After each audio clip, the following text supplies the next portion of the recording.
मंडळी, मी प्रमिला तेलंग. आपलं आता एक नवीन चॅनल येत आहे मिनी व्लॉग म्हणून. तर त्यावरती तुम्हाला सर्व काही बघायला मिळत जाईल. म्हणजे मी त्यामध्ये दाखवणार आहे. तर तुम्ही सर्वांनी सपोर्ट करा त्या चॅनलला आणि सबस्क्राईब करा आणि रोज व्हिडिओ बघा. आज आपण सुरुवात करतोय गोकर्णाच्या वेलापासून. तर आज बघा इथे मी गोकर्णाचे हे वेल आहेत, म्हणजे कसं बिया लावल्या होत्या, गोकर्णाच्या बिया लावल्या होत्या. तर त्याला बघा आता हे 3 वेल आलेले आहेत छान असे. पण कुंडी आहे ना हे छोटी पडते ना, म्हणून आता मी काय करणार आहे, इथे बघा ही मोठी कुंडी घेतलेली आहे. तर यामध्ये आता आपण गोकर्णाचा वेल लावणार आहोत. कडे कसं आता दगडी खडे नाही आहे, त्यामुळे मी हे करवंटी आहे नारळाची, ती अशी या मुळांवर ठेवलेली आहे. सुरुवात बघा ना, माझी मिनी व्लॉगची सुरुवात मी गोकर्णाच्या झाडापासून करणार आहे. म्हणजे वेल आहे गोकर्णाचे छान, त्याला ना अशी निळी निळी फुलं येतात मस्त. तर व्हिडिओ पूर्ण बघा, स्किप करू नका. चालू आहे ना? चालू आहे.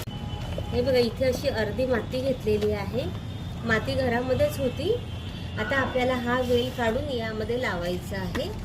कसं हा वेल अलगद काढावं लागेल. हे बघा असं अलगद आपण ना, मुळा तुटल्या नाही पाहिजे, असं अलगट ना आपण इथे हे वेल काढून घेऊया. हे बघा अशा पद्धतीमध्ये अशा मुळासकट मी असं उपटलेलं आहे आणि आपल्याला यामध्ये असं ठेवायचं आहे. आता कसं मोठी कुंडी आहे ना वगैरे, कसं मुळा पसरू शकतात ना मोठी कुंडी असली तर, आणि वाढ पण चांगली होईल. आता आपण ही सर्व माती यामध्ये टाकून घेऊया.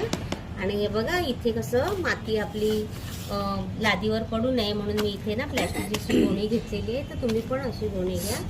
का माती जास्त नाही घालायची, थोडंसं पाणी टाकताना कसं जागा पण राहिली पाहिजे ना.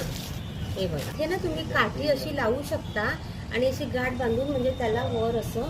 आता आपण हे कसं गॅलरीत ठेवणार आहोत, तर आपली ग्रिल आहे ना, तर ग्रिलला मी गुंडाळून ठेवणार आहे. आता आपण यावर थोडं पाणी घालूया. थोडं पाणी घालून ही माती आपल्याला भिजून घ्यायची.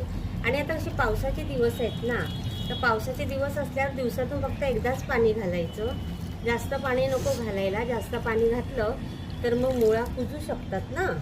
काठी पण लावू शकता, किंवा आता इथे कसं ग्रिल आहे ना आमची, तर मी काय करते, या ग्रिलला असं गुंडाळून घेते. हे बघा जसे जसे वेल वाढतील ना, तसं तसं मग आपण गुंडाळत जायचं. हे बघा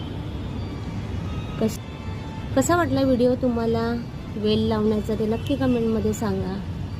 आणि गोकर्णाच्या वेलाला शुभ मानलं जातं. हे बघा, आणि गुलाब बघा, इथे गुलाब पण बघा किती छान आलेले आहेत.